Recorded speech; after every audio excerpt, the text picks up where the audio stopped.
Oh, we talking about weight, huh? Well, how much your mama weigh? All new Family Feud. You ain't got to worry about how much I weigh. You won't be feeling nothing over here.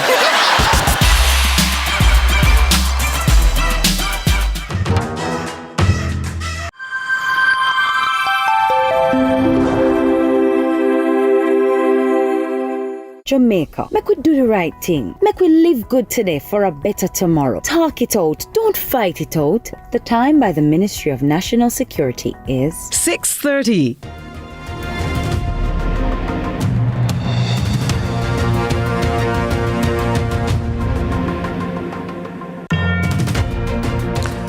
The Jamaica Bankers Association says, look, the high cost of doing business for commercial banks is the reason that banks have been slow to pass on the reduction in lending rates to consumers that they get from the central bank. They say the high taxes, asset tax, corporate income tax, and of course other regulatory environments serve to strangle banks as they do business. And this is making their move somewhat delayed.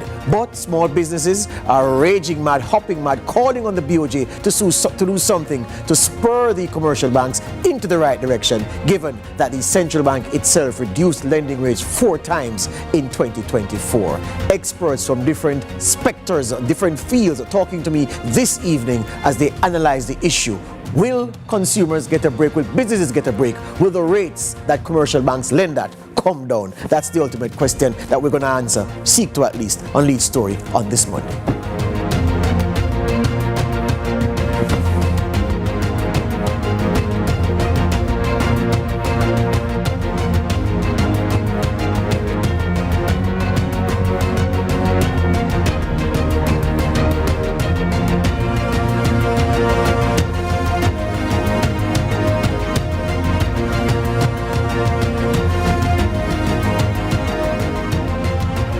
Welcome to Lead Story on this Monday, and it's an important issue that we're tackling, the issue of commercial banks and their responsiveness to the rate reduction from the Bank of Jamaica and passing on that reduction to their clients and customers. The Small Business Association, the MSME Alliance, making representation to the Bank of Jamaica to do something to take the cattle prod out and spur the commercial banks into action for them to reduce the rates that they lend to businesses and to their customers in the same way that the central bank moved 4 times in 2024 to reduce the rate at which it lends money to the commercial banks. So that relationship, the MSME Alliance and ordinary customers are saying that commercial banks are not playing fair. Why is it that when the rates go up, commercial banks move apace and they hike those rates, but when the rates come down, you're hearing all sorts of reasons why they can't move in the downward direction? I've invited 3 gentlemen to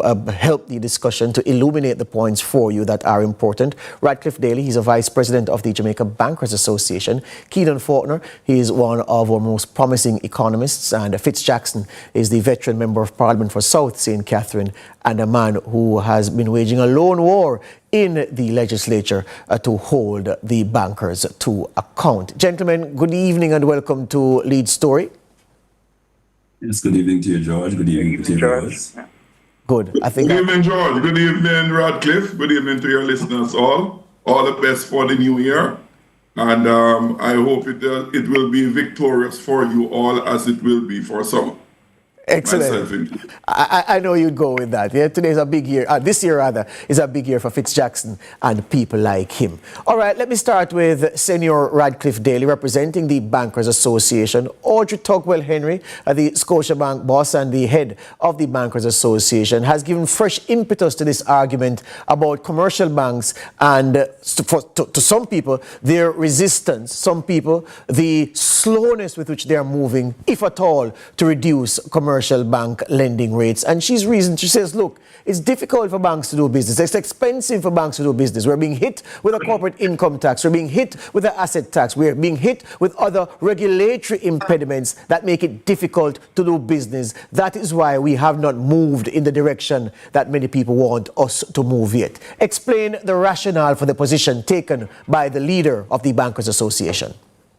So let me start with saying that from the banker's perspective, there are a few things that the consumers need to understand. One, when policy rates moved up by 650 basis points, No one can find any institution that went up more than 100, maximum 200 basis points. So that's the reality, that while interest rates were going up, banks maintain their lending rates.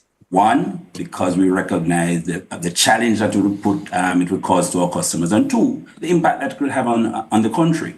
So we recognize that the productive sector needed as much of a cushion as possible, and that is what we provided. So 650 basis points, George, we only moved by maximum 200 basis points in some instances, and some banks only 100 basis points. So we have managed that cost increase to our customers in a significant way when rates were going. Now, let's talk a little about the reduction in rates. So we have seen a reduction of 100 basis points.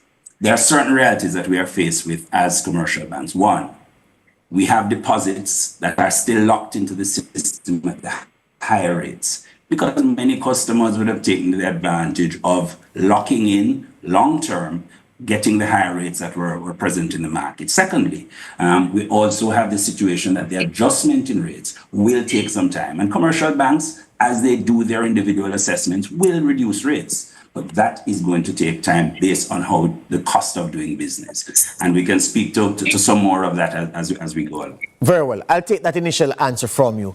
Fitz Jackson responding on behalf of the legislature. Radcliffe Daly is clear.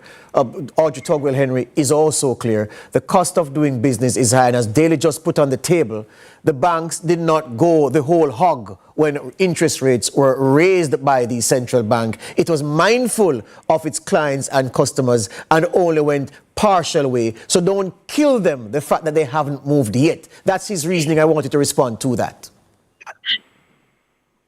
And is this. The banks speak about those rates in respect of their profits, because don't take the matter in an abstract or isolated way. Banks are looking on the change in the taxation that the government imposed on them and how it impacts on their net profit. And what the banks have been saying and been doing is that we will secure our increasing levels of profits at any cost to the customers involved. And that's where we part company. I have been saying, and we have been saying, that there must be some minimum level of service to customers. And those minimum levels of service should be part of your operating expenses in much the same way that your utility costs to run your banking operation, the cost of your technology, the cost of your marketing, the cost of your PR must be considered. The service must be considered in a similar way. What the banks have been doing is to secure their levels of profit against all other costs, some of which are mentioned here, at the expense of the banking public. We are not asking for any increased payment to the customers. And I don't want to conflate the question of, say, margin between interest rate, lending rate, and the saving rates that banks pay to their customers. We are simply saying that for the customers who make the business of banking a viable one by putting your deposits in your institutions, you must have a minimum level of service. And in providing that minimum level of service, there must be a package of service constitute that minimum that every account holder enjoys. So Fitz Jackson, let me see if I'm hearing it. Let me see if I'm hearing it clearly. Let me see if I'm hearing it clearly. Let me see if I'm hearing it clearly though. So are you saying that if minimum standard of service or standards of service were higher, which equates to better to the consumer, you wouldn't have much row with the banks about the slowness with which they're moving to reduce interest rates? Is that what you're saying? No, I'm saying it's two separate issues, and I don't want to conflate them. Right. And in service, it does not measure in my mind in just the efficiency, that how long it takes to make a transaction here or there in a bank, but also the imposed charges that the banks make to the customers for the basic service, such as a withdrawal. Yeah. You have some banks, Mr. Davis, that they open on a Saturday, but they charge a separate fee. Something as atrocious as that. Yeah. They were charging the dormancy fee for keeping the money in the banks for their own use. All right. It is as ridiculous as that. And I could go through a litany of those, and they've been set out in the bill for the parliament. Hold on, Fitz. So here's the thing. I know that you have some legitimate concerns about standards of service and the range of fees that are applied when customers transact business with the banks. I want you, though, to focus today on the issue of the rates. That's what we're about. The time is limited. I wanted to keep your focus there. I'm coming back to you, but I have to get Keenan Fortner in on this.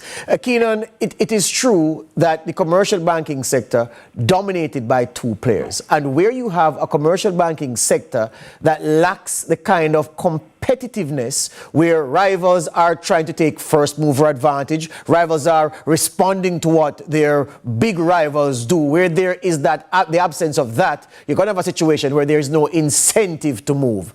Is that what is at play here? The lack of competition in the commercial banking sector provides no incentive for the players in it to move in the way that has been set as a guide by the BOJ with its reduction in its lending rate to commercial banks.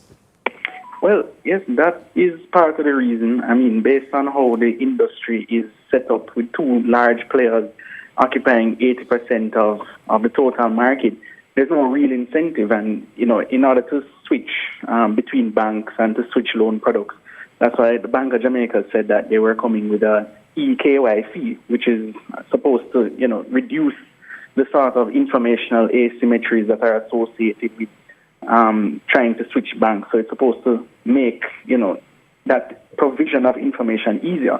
But on the whole idea of the weak monetary transmission mechanism is not a 2025 problem. It's just been something historical based on the nature of the sector and the inefficiencies as well as the other problems that have been spoken about. So I think it requires a more joined up, a sort of more holistic approach between the banks, the government, small businesses, and representatives from the private sector to sort of fix those issues. Because what is happening now is that you won't see an initial rate pass-through for maybe around 6 to 9 months, and the time lag for full pass-through is about 18 to 24 months. Now, ordinarily, if the market was more efficient, it would not take that long. And from an economic perspective, you would want rates to come down as quickly and as is practical, because the economy is slowing down. We know the implications it has for people. If you bring down your rates and you want to refinance your loan products, then, the banks appear to want to do that on a sort of individually differential basis, because everybody's credit risk is different, everybody's credit history is different, so it won't be across the board kind of decline. However, that still doesn't really affect the overall efficiency issues that affect everybody. Radcliffe Daily, industry interest rates are at about 10% thereabouts. The BOJ lends you money at 6.25%. So when you look at the MSME Alliance and their appeal to the BOJ to do something to get commercial banks to reduce this interest rate, it is a legitimate concern from the engine of the economy. That's what we're told that the MSME Alliance is, given the members under their umbrella. And notwithstanding the reasons that you've set out, plus the others are articulated by Mrs. Tugwell Henry, the fact is, it is difficult to digest 6 months between when the BOJ raises rates and the commercial banks responding to raise rates to the MSME Alliance. That 6 months, well, February will make 6 months, that 5+ months down the road, you have not indicated when, if at all, you're going to lower the rates, notwithstanding the arguments that you've put on the table. So a few things here. I hear you speak of 10%, and you have now in the market rates ranging from 8%, as low as 8%. That is made available to borrowers. Now, again, you heard the issue of risk. and risk will determine the rates that many persons will receive when you approach a commercial bank. So that's an important factor. The other things, and I really want to touch on the whole thing of cost to the sector. Yes. Because when we speak of the whole matter of asset tax, and what that does and what the impact it has on the industry. This is something that came in 2012, increased in 2014. In 2019, there was some consideration to have this removed. With COVID, the commercial banks agreed. We said, listen, let's support the government in its efforts to manage the economy based on what COVID was creating. Our expectation is that a tax that has been in, that should have been a temporary tax, continuing as long as it has, is certainly a major impact on us. Corporate income tax, 33.33% versus others who are at 25%. Again, this is an additional burden that's placed on commercial banks. We have issues around fraud, security costs, very high costs that all financial institutions are faced with. Those are things that are impacting how it is we serve and the cost of serving. There's one other thing, Mr. Jackson raised the whole issue of service and minimum service standards. And believe me, as commercial banks, we are committed to minimum service standards, and we are doing everything possible to work towards that. It's going to be a process, and it's something that I know Bank of Jamaica has also taken on, and it's something that all of us, we have accepted that there are things that we need to do. The whole issue of investment that we have made, however, in digital options is something that we really wish that more customers would be willing to take on, because that's a significant investment. Hear you on that. We're going to deal with these service issues I want to keep us focused, and we've been doing well, keeping us focused on the issue of the rates. But more on this, let's take a break here on Lead Story, pause for breath, and come back with Fitz Jackson, Radcliffe Daly, and Keenan Faulkner.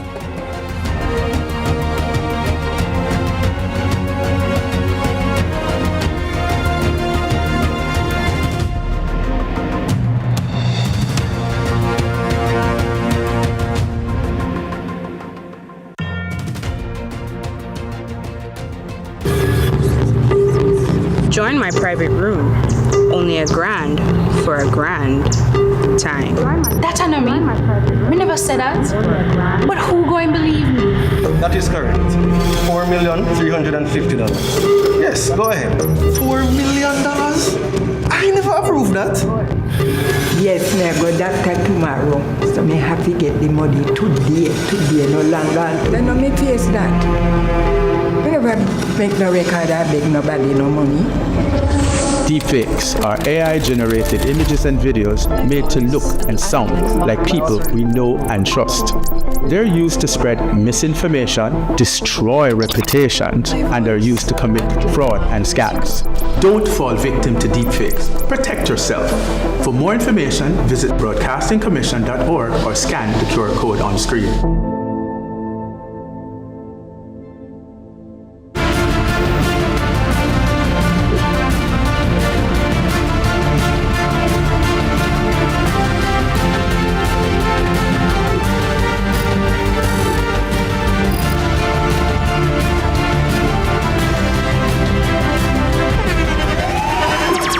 The internationally acclaimed On Stage with Winfred Williams. At a new time, Saturdays at 8 p.m. on CVM TV. So much more than entertainment.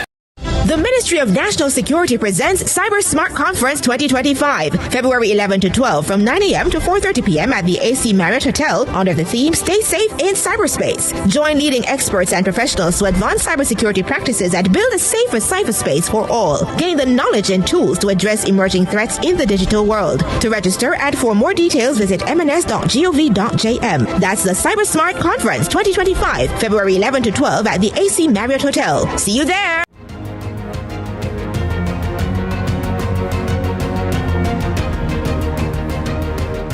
Three administrations have been in power since 2012 when the asset tax was first levied against players in the commercial banking sector. 2012, the Sims-Miller administration put it in, and the Holness administration of 2016, and again the Holness administration of 2020 maintained that asset tax. The banks cite that as almost the piano wire that is around their necks and making it difficult for them to breathe, making it difficult for them to do business. And they cite that as one of the challenges that they're having which is why things like passing on a rate reduction that they get from the central bank is taking as much time as it is. I have with me Radcliffe Daly, a Vice President of the Bankers Association, Keenan Faulkner, he's an economist, and Fitz Jackson is the Member of Parliament for South St. Catherine, a man who served once as State Minister in the Ministry of Finance, and of course he is a man who has been raging a one-man campaign against banks, lobbying for better service and more bang for customers' bucks from those in the commercial banking sector. Fitz Jackson, I want to come back to you because Radcliffe Daly has said, look, the governments are hobbling us, and it's not one administration that has done it. The PNP administration were the first ones to put in the asset tax. With that on the table, and we paying so much for corporate income tax, 33 1/3%, it's difficult and expensive for banks to do business. So you all just need to bear with us as we move towards the position where we can lower these interest rates and pass through what we get from the BOJ. Is this a credible argument, Fitz Jackson? The fact that the asset tax remained at the government, the current government, because they can only have one government at a time. The current government has not removed the tax that they had promised to. And in the midst of it, the Minister of Finance, year after year, says that there's no new tax. Well, he preserves the one that he promised to remove. So there is a continuation of the tax. Let me say this. To the extent that that is necessary, that's a matter that the bankers in particular ought to raise with the minister and the Minister of Finance and the government. That's a battle that they have refused to fight with them and basically take it out on the consumers. We hear the argument that we cannot improve services because of the cost, and the asset tax is one such cost, but the consumer never imposed that tax. It is the government of the day that has kept that tax there, that is strangling the banking sector. That's where the fight must be taken. And the innocent and defenseless customers must not be left to pay the price. That's my major contention. Yes, yes. Keenan Faulkner, let me hear you on this, because here's the thing. Radcliffe Daly correctly points out that if you look in what's happening, especially in the motor vehicle market, there are many companies selling brand new motor vehicles at an interest rate of 8.25%, 8%. So there is 8% money in the market now, even though it's not an official position that lending rates are at 8%. But a business person looking on, Keenan Faulkner, and seeing the BOJ lend to commercial banks at 6.25% and asking themselves, well, when will 6% or 6.5% money be available through the commercial banks to people like me? Are we likely to see 6%, 6.5% money available to consumers from the commercial banks in the near future, you believe? No, I don't think that's going to happen really anytime soon. Because, as I said, the initial pass-through is about 6 to 9 months. The full pass-through is around 18 to 24 months. And, given the costs that are involved, as Mr. Jackson said, in terms of the asset tax, that is something I don't think the government can give up right now. But given the fiscal constraints, but I think they should have been in a position over the many years to be able to dispense with it, earlier than they would have initially contemplated, because it's one of those other sort of distortionary nuisance taxes like the others that had been gotten rid of. So if that is one of the costs, the other costs of compliance, the other costs that are operational are sort of militating against the banks in terms of what they can do, given this nature of the industry, the structure of the sector. Yeah. I don't think it's going to happen anytime soon. Quickly, Keenan. So if car dealers, the sellers of cars, are now battling at 8.25%, trying to win customer support, and if a motor vehicle is the most significant and pricey asset that most Jamaicans will ever own, more people own cars than houses, for instance, does that look to be the new mark where the commercial banking industry will settle at 8.25% thereabouts, and not anywhere near the 6.25% that the BOJ is offering to commercial banks? No, I don't think it will really settle there in the long term. I think eventually it will normalize. It may not get back down to 6, but I don't think it necessarily will settle at 8. Yeah. Radcliffe Daly, Fitz Jackson makes the argument that, look, what you should do as commercial banks... I have a question to ask. Hold on, Fitz, I'm going to give you a chance. But I have to put this to Radcliffe Daly. Fitzjackson has said, Radcliffe Daly, that the banks need to come square with their to settle their beef with the government. Don't try to regulate the asset tax. Don't try to rail against the corporate income tax in a roundabout manner in your dispute with the government while taking it out on the consumers. And I think that's a fair argument. So, George, one of the things that we have been doing is engaging, and we've been doing this for years. The former Minister of Finance, certainly we've spent quite a bit of time writing, sitting in meetings with Minister Clark, raising the whole issue. And he has agreed that he believes that this is something that really needs to go. And, over time, there's a commitment to looking at it over time and seeing how we reduce it, if not going away at one time. The new minister, we have also engaged her, and the intention certainly is to again bring that back on the table, because as we have said before and will repeat, it is something that is seriously impacting the industry and how it is we're able to deliver. So we're definitely having that negotiation and discussion. I hear you on that. Fitzjackson, your point you wanted to make. Yes, but before I go on to my point, but Radcliffe has made the point that it's 9 years you have been having that engagement with the former Minister of Finance and the current administration. And all you have gotten is talk and no action. But I have a question to ask for the bankers. Over the past 9-10 years, minimum, the profitability or the profits of the banks have not been declining, as I recall. They have been growing. And they have been growing in an economy that is not growing. In fact, an economy that is regressing. How do you explain that? That the banks are able to become super profitable while the economy is not growing? Radcliffe, answer that question. Fitzjackson, pause. It's a very important question. I'm going to give Radcliffe Daly the few seconds we have left to answer that question. Go ahead, Radcliffe Daly. So one of the things that we should be happy for is that our banks are profitable. First and foremost, we should be happy that our financial institutions are stable and are profitable. So let's put that on the table.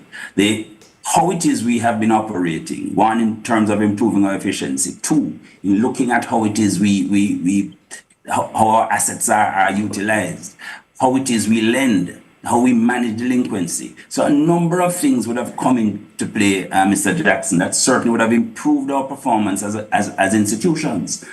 Yes, there are other things, and we have invested in a lot of equipment to remove manual processes, again improving efficiency. So there's that constant work that financial institutions are doing to improve profitability. And guess what? We have shareholders. And those shareholders, those investors, are seeking returns. And our responsibility is to make sure that we are maximizing returns for them whilst providing consumers with the best return possible and the best services. Hear you on that, gentlemen. That's all the time I have. I wish I had another hour because we could really get into it further. But Radcliffe Daly, Fitzjackson, Keenan Fortner, thank you for your time this evening.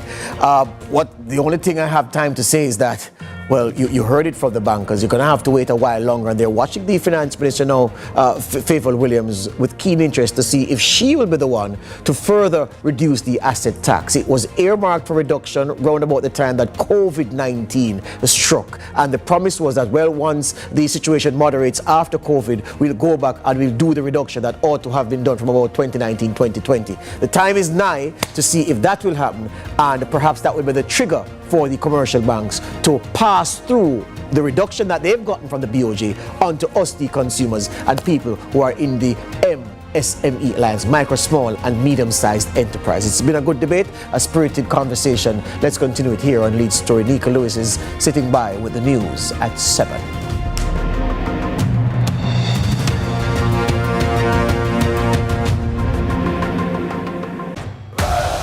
Monday Match Night, powered by Sunshine Snacks and ABC Electrical.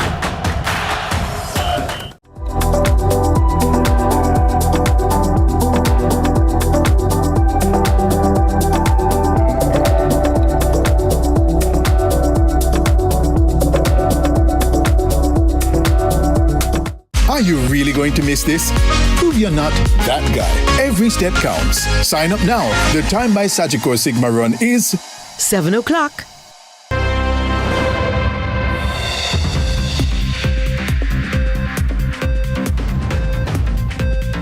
Coming up in CVM News at 7, elderly U.S. citizen robbed, assaulted, and killed in St. Anne.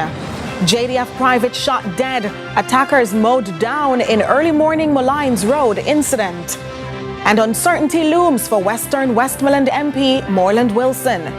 Ribby chef killing sparks firestorm. While in sports, 34-year wait over for Windies to win in Pakistan.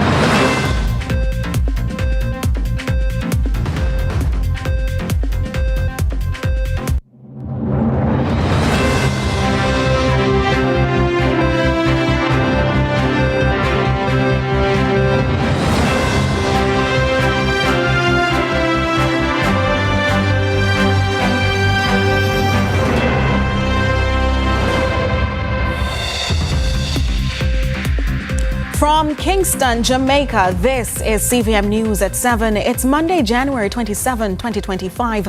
Thanks for having joined us. It's an abbreviated newscast making way for CVM TV's Monday Match Night at 7:45 p.m. The search is on for those responsible for the brutal death of 72-year-old returning resident Loris Murray at her residence in Pyramid Heights in St. Anne. Her death dealt a major blow to her relatives, one of whom told CVM News exclusively it's likely she'll never return to Jamaica. 72-year-old retired nurse Loris Murray dreamed of spending her final days in Jamaica, her homeland and her vision of paradise after years in the cold up north. She bought her dream home, complete with neighboring lots, where she enjoyed tunes from her favorites Beanie Man and Buju Banton, raising chickens and planting crops. But that peaceful life was shattered last Friday. By Saturday morning, she was found dead. Approximately 7:48. Miss Loris Murray, 72 years old, retired nurse of Pyramid Heights, Oteria Center, was discovered dead by her helper. The police motorist was alerted and the scene was visited, where the deceased was found in her living room with an electric cord wrapped around her neck. The feeling is very low, very, very low. She was my good neighbor. Yes. And the last time she was here was last week, Saturday. Yes. She came over here, was talking to me, asking me how I feel. I wasn't well. And she came back Sunday, come pick up some breadfruit from me. Yes. I put them on the wall and she come right in the garage to say many thanks. Very humble person. Every morning I used to see her come around the house. Yes. And then she come out on the roadway and sweep up and go in. I was told on Saturday morning after calling her and was unable to reach her, and also unable to reach her by both text or voice mail. I was told on Saturday that she was found unresponsive in her home. Her daughter flew in on Sunday, determined to support law enforcement in any way she can, before possibly leaving Jamaica for good. You don't know if, okay, I may have a car, but I'm sleeping on the floor. You don't know. You don't know if I'm going without food just to have that car. It cannot be acceptable. We become a nation of beggars and takers for something that we don't earn, and it is sad. It is disgusting. Something has to be done. 2 vehicles owned by Miss Murray was missing from the premises. One of which was recovered on Friday, which is a blue BMW motor car along Milford Road, Waterways Center. The other vehicle that was reported missing was recovered on Saturday, sometime in the morning along the Marmaby Main Road. And so far, we are pressing on with the investigation. We are following some leads. Presently, the detectives are interviewing some persons. A heartfelt public appeal is being made for anyone with information to step forward and help bring those responsible to justice. Meanwhile, the weight of an unpaid bill and the heartbreaking news of a friend's death was too much for this 76-year-old to bear. They're supposed to hang. Hang. Whoever go in there and attack her. You must can live in your house and have a door open. But in this situation, the condition, the person must hang. Don't even ask him no question. Hang him. Yes. Same like how they tie up him with rope cord.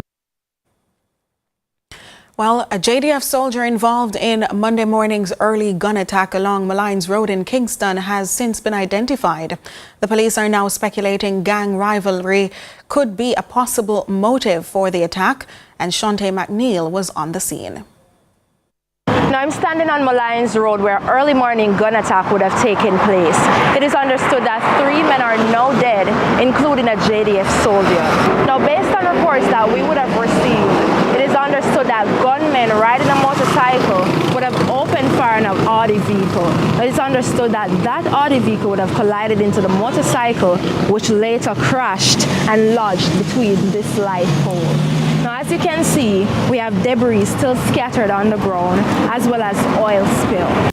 The incident unfolded at around 4:40 Monday morning when gunmen opened fire, hitting the Audi driver, 26-year-old Private Fernando Dixon, from Greater Portmore St. Catherine. His 4 passengers also sustained injuries and have been receiving treatment at hospital. In a twist of fate, the 2 gunmen, who were reportedly armed with a Glock pistol and an M16 rifle, were struck by the Audi and killed on the spot. They remain unidentified. Police, while still in the preliminary stages of their investigation, suspect a gang rivalry between the Room Gang in the St. Andrews Central Division and the William Lane Gang in Kingston Western Division as possible motives. Further information suggests that rival gang members attended a popular nightclub located in the marketplace along Constant Spring Road. After leaving the club, members of the Room Gang were traveling in the motor car along Malines Road when 2 men who we believe are aligned to the William Lane Gang and traveling on a motorcycle opened gunfire on the said motor car being driven by the now deceased. The latest attack left sections of Malines Road impassable during rush hour traffic. Investigations into the incident are ongoing. Shante McNeil, CVM News. Meanwhile, a fiery protest erupted in a section of Mountain View, Kingston, as residents demonstrated against the fatal police shooting of a resident. While locals declined to comment, they insist the deceased, known as Eric Shakespeare, was innocently killed. However, Acting Superintendent Michelle Campbell says the man attacked the police during an operation in the area. About 8:45 a.m., the police conducted an operation at 120 Mountain View Avenue. Whilst conducting the operation, a man known as Eric Shakespeare confronted the police. He was fatally shot, taken to the Kingston Public Hospital, where he was pronounced dead. 1 firearm was recovered from the deceased. Still in Kingston, the protest disrupted the regular flow of traffic in the area, and a school in the community was forced to close early. The Independent Commission is investigating. A popular Kingston lounge turned into the epicenter of public outrage this Sunday, where Fleet Street residents gathered outside Ribby's Ultra Lounge, demanding answers for the fatal shooting of Chef Jermaine Richards, allegedly at the hands of an off-duty policeman. Ramon Gordon picks up that story. People Sundays, an event series at the popular corporate area lounge Ribby's, took a dramatic turn last Sunday. The space, usually filled with spirited patrons, was drowned out by the chants of Fleet Street residents, demanding justice for the killing of Ribby chef Jermaine Richards.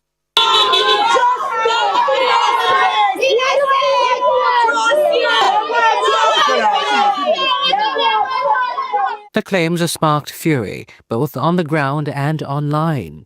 A policeman implicated. Reports indicate the incident began with a dispute over missing alcohol. Richards was allegedly escorted off the premises, An off-duty policeman then reportedly confronted him over walking too slowly, leading to a fatal altercation where Richards was pistol-whipped, kicked, and shot.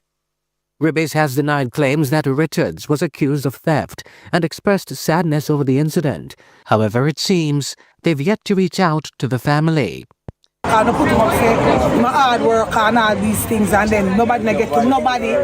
Justice has to be served. That's Carrie Ann, a Fleet Street resident, who said her contingent will be back every night until they get answers. The policeman who kill him, I want to know him charge a murder, because I'm a murderer. So that's that. This latest incident has added to Indicom's growing caseload, following 3 police fatal shootings earlier this month. It comes on the heels of a record high in 2024. It reached, as everyone knows, 189 fatalities. We recognise that others have different views, and the police have got a very hard task to complete in this country. But at the same time, there is a requirement to comply with the principles and protocols of reasonable use of force and proportionality, and for openness to be made available to us when we conduct our investigations. Indicom's probe is ongoing, but in the meantime, residents believe their protests will get their point across. If I come here, them send out people to come here, I want them, yeah, man. Them get the message. Ramon Gordon for CVM News.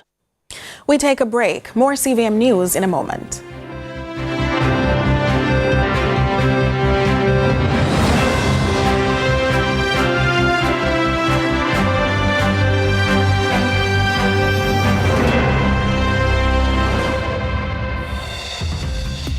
JPS.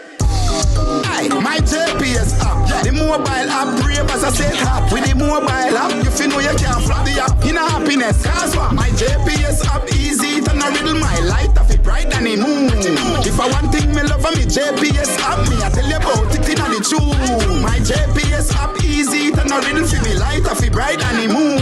If I want thing me love me JPS app, yeah we fully outside with the crew.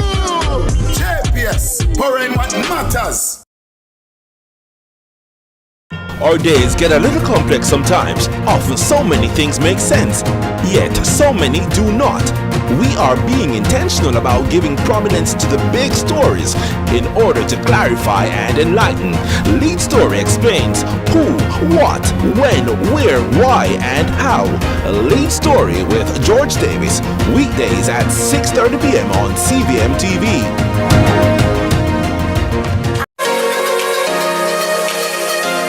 Rise with Sunrise. It's Tuesday. Get your brain pumping in morning checkup. We're taking a microscope to your most powerful muscle. But we'll keep the fun alive with Mojo Morgan, and we'll wrap things up with Free Zone. You've never seen a sunrise quite like this. We a big deal when we touch ground. Yeah, a KFC when we're pulling up. Anything for the taste of a KFC, big deal. The time by KFC is.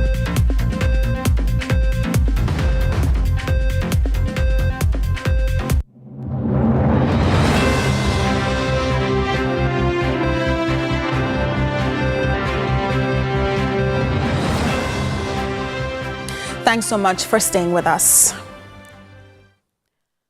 The leader of the Jamaica Labour Party, Andrew Holness, has voiced concern with the political affairs in Western Westmoreland.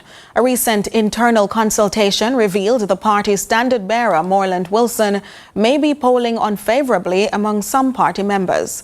Courtney Lewis has more. A series of consultations within the Jamaica Labour Party saw the Western Westmoreland MP, Moreland Wilson, facing uncertainty as the general election looms. While much of Wilson's supporters declare a green light as the party's standard-bearer, during a visit to the parish, the party's leader, Andrew Holness, noted his displeasure with the organisation in the constituency, adding the recent internal polls for incumbent are not the final say. The fact that less than 30% of the electoral is turned out, that sends us a message. It tells us what we need to do, that there needs to be greater engagement. that we need to come around individually almost and talk to everybody who's a worker. Holness remains unmoved by personal grievances as the party reviews continue to roll in. He warns against internal grouses and preaches a message of unity among party members. They may not resonate with everyone, and it may not result in a change in behavior. But there's one management principle that I have learned very well, and that is, if people don't change, then you change people. But Wilson's campaign manager believes the initial results signal confidence in Morland Wilson as the party's candidate. Courtney Lewis for CVM News. Following news of the country's importation of ice, the People's National Party has lashed out at the government. The matter was highlighted by the party's General Secretary at a recent candidate presentation in St. Mary. With more, here's Trisha Gay Kelly. Well, the opposition made a huge statement around agriculture on Sunday, focusing on weak spots that the government has allegedly ignored. But the party members didn't stop there. They took things further by highlighting differences between the two sides.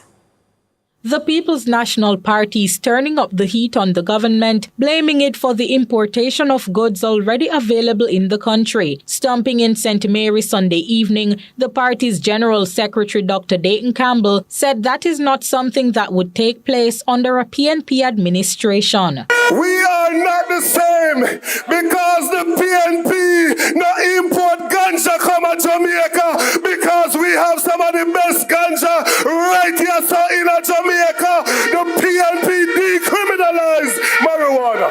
This follows reports that the government imported marijuana some years ago, a situation that left many ganja farmers upset. At that time, Prime Minister Andrew Holness addressed the concerns in the House of Parliament. I agree with everyone who is upset about the importation of ganja from Canada. Before it was popular, we were the ones in the struggle. So, Madam Speaker, I said to the Minister, ensure that that situation is corrected. A little over a year later, the government made a similar move, this time with ice. We have 260,000 registered farmers.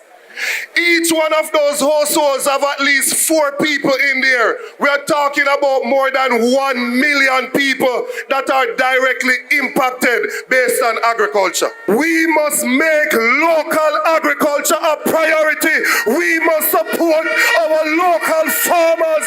His comments were fueled by the fluctuation of the country's food import bill in recent years. Trisha Gay Kelly, CVM News. Stay with us for more CVM News at 7 when we return.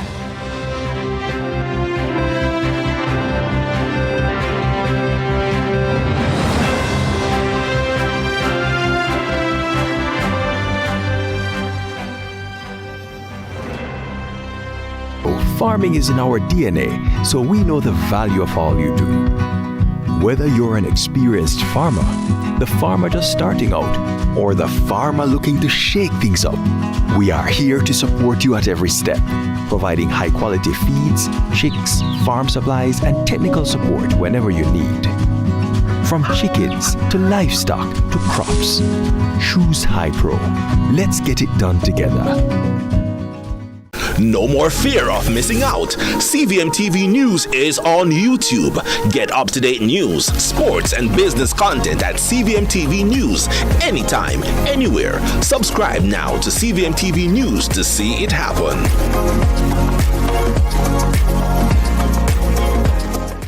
Struggling to stave off relegation, Malines United go head-to-head with Humber Lion on CVM TV's Monday match night. Humber Lion are just off the foot of the table, and a win could take them out of the relegation zone. But Malines know they need to keep getting victories to assure themselves of safety. That's Malines versus Humber Lion on Monday match night, January 27. Kickoff is at 7:45 p.m. and it's right here on CVM TV. Monday match night, powered by Sunshine Snacks and ABC Electrical.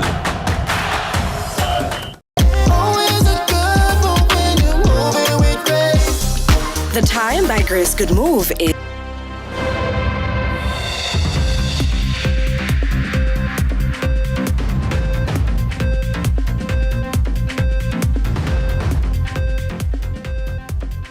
Welcome back. It's now time for Small Biz, Big Dreams with Adrian Williams.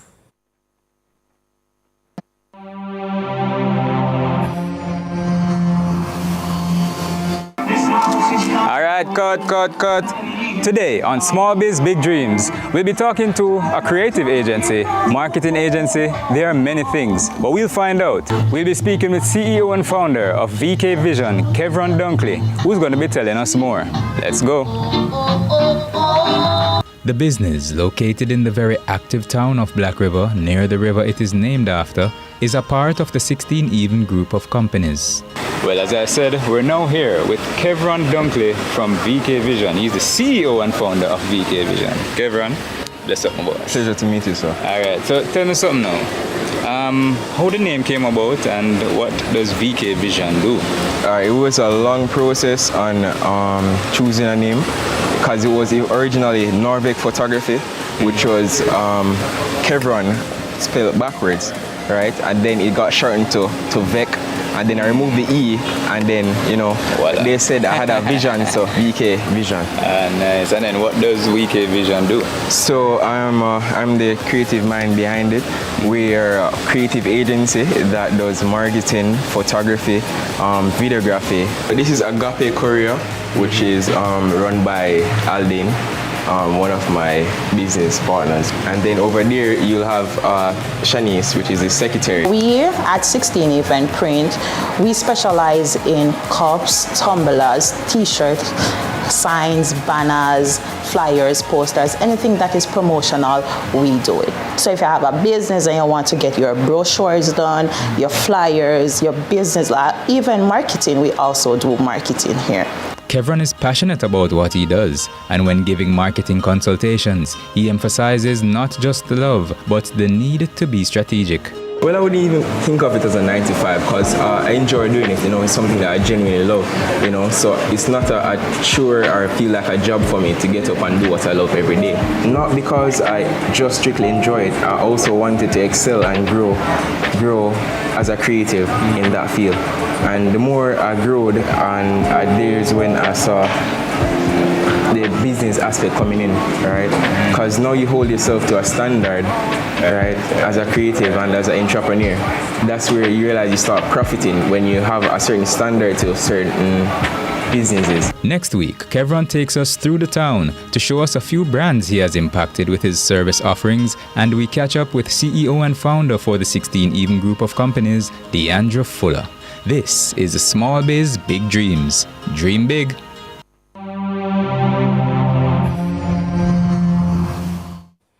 We now turn to regional and international news. We begin with the news in the region. There will be Chinese programming on TTT. This was confirmed by Minister of Foreign and CARICOM Affairs, Dr. Amory Brown, while speaking during the Chinese Spring Festival to welcome its new year on Saturday. Dr. Brown hailed the move, which he says showcases and enhances the cultural collaboration between China and Trinidad and Tobago. More from TTT News. Exchange is continuous. I wish to mention a new undertaking by the Embassy of China in collaboration with TTT Limited, and that is the broadcast of 2 Chinese television shows on local television. I am pleased now that local audiences need only to turn on TTT to enjoy authentic, high-quality Chinese programming. In international news, U.S. President Donald Trump has dropped the threat of 25% tariffs on all Colombian goods after the South American nation agreed to accept deported migrants without restrictions. Here's the BBC. White House has just released a statement saying that President Trump has reversed his plans to impose sanctions and tariffs on Colombia after it agreed to accept deported migrants from the U.S. Earlier, the Colombian President Gustavo Petro had objected to the migrants being returned in U.S. military planes, saying they should be treated with more dignity. Donald Trump responded with a flurry of retaliatory measures against Colombia, including 25% tariffs on its goods. Colombia quickly responded with a reciprocal threat of 50% tariffs on goods from the US. This after Colombia blocked US military deportation flights that were carrying around 80 migrants from landing in the South American country. The Colombian president said migrants should be treated with dignity and as they were not criminals. And Trump also said he would immediately revoke visas for Colombian government officials and supporters of President Petro. But now it would seem this whole row has been diffused. That's it for regional and international news.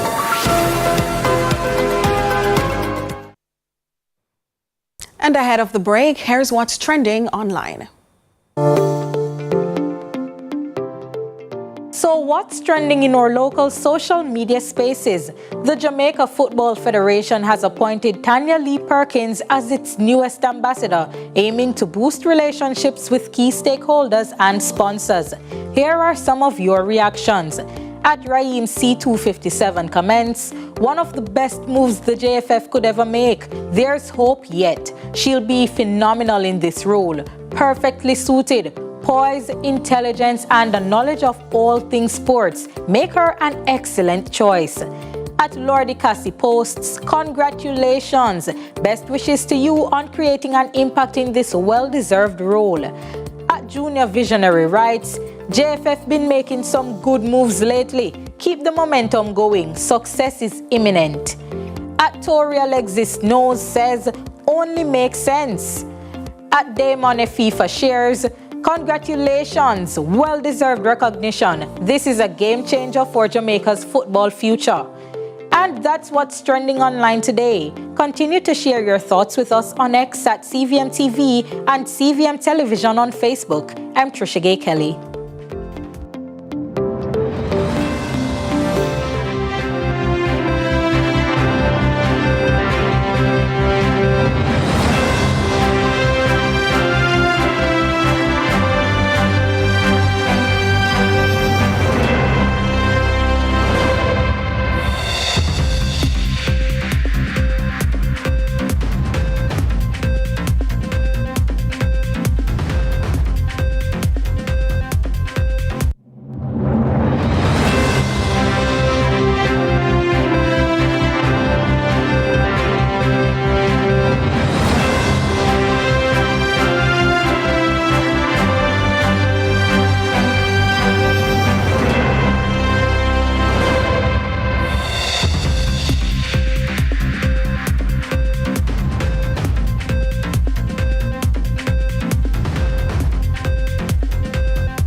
Rise with Sunrise. It's Tuesday. Get your brain pumping in morning checkup. We're taking a microscope to your most powerful muscle. But we'll keep the fun alive with Mojo Morgan, and we'll wrap things up with Free Zone. You've never seen a sunrise quite like this.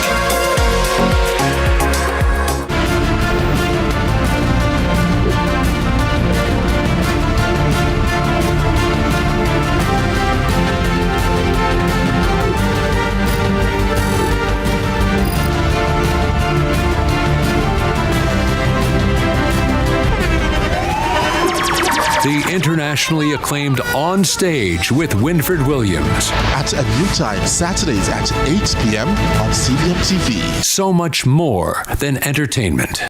CVM TV and live Jamaica Premier League action on a Monday night.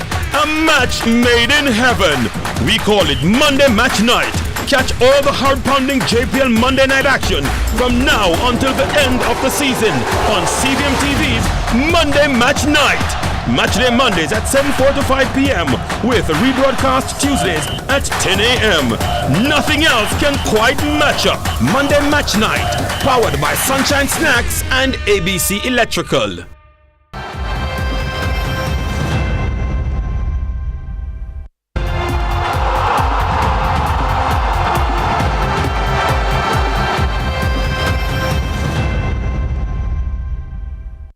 Good evening, welcome to sports. My name is Orville Higgins, and football is where we start. Malines United will look to move further away from the relegation zone when they take on bottom-placed Humble Lion in CVM TV's Monday Match Night in the Jamaica Premier League today. The match kicks off at 7:45 p.m. Now Nathan Curtis is at the Jerusalem Mini Stadium and now gives us a preview. Thank you. So we are here at the Waterhouse Mini Stadium for a game that's interesting in the boys. You have a team that's mid-table right now, pushing to go to the top, get away from the relegation zone. But they're facing a team that has changed their coach in the past 10 hours. Brand new players, brand new coach. We spoke to assistant coach Blygen. We spoke to the coach of Malines, Jerome Thomas. Let's hear what they have to say going into this game. You're playing a team that has seen a major transition. Brand new coach, a lot of transfers in. What are you looking for from your team to be able to get the 3 points tonight? To be disciplined. To be disciplined for a long period, shape organization, getting to the first balls as quick as possible. Be aggressive in areas that you need to be aggressive in and stuff like that.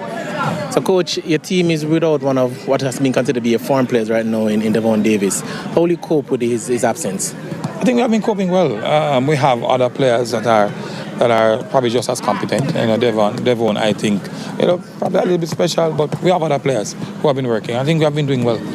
Your team is in a little sweet spot right now, just above the relegation zone. And we are comfortably enough, but you're also eyeing that top 6. What does the team need to do to be able to push on and cut that gap to the top 6? I mean, for me, not top 6 just yet. We want to be as safe as possible because we want to still play top flight football next year. So it is for us to take it game by game and then assess and to see when we reach a certain stage in the competition, what can we do or how can we do it to ensure that we either go up or stay right where we are. Thank you, Coach. Good luck tonight. All right, so Coach, you're coming to this one on the big changes. You are new here. Coach Thomas is new here. What can we expect from Humble Lion coming to this game? Basically a game of turmoil for your team. What can you expect is that this is our first day on the job. Coach Alex and myself, and we want to start with a positive result, which is a point or 3, and that we should be fine, and we take it from there. A team that has seen a lot of transfers in, so it's basically brand new faces from the top straight down to the pitch. How do you think you leave your imprint on this team, and how will they be able to perform in such a short space of time? We like challenges as coaches. We have not yet to work with the boys as yet. This is our first day on the job. Training session, we will know what players have or what they don't have, strength and weakness, and we will develop and we will have to fix things as quick as possible and try to turn things around. Rooted at the bottom of the table, do you think you can do it, Coach? Very confident, man. I'm a very confident person. I've been coaching for 10 years now. I do a lot of youth development, so I know how to get players up to standards. So that is nothing new for me. I've done it once, why not twice? Coach Blygen, good luck. There you have it. Coach Thomas, not too confident, not trying to be overconfident, but we saw Coach Blygen, Assistant Coach Blygen, saying that they are confident that they're able to save this team and keep them up. Let's see what this game has to offer for Humble Lion as they fight for their survival right here at Jerusalem. Back to you, Orville. All right, thank you very much, Nathan. Now, reggae boy Tyreek McGee has not closed the door on playing in the Jamaica Premier League. But despite signing with Phoenix Sports Management, the midfielder has neither confirmed nor denied if he will be joining Vere United. Vere United are languishing just above the relegation zone in the Jamaica Premier League and have made a number of acquisitions since the opening of the January transfer window. The club is, however, hoping the partnership with Phoenix Academy will bear fruit and see them land the services of talented reggae boy Tyreek McGee. This as McGee recently announced that he has signed with Phoenix Sports Management. It is understood that it would be until the end of the season, and the 25-year-old has not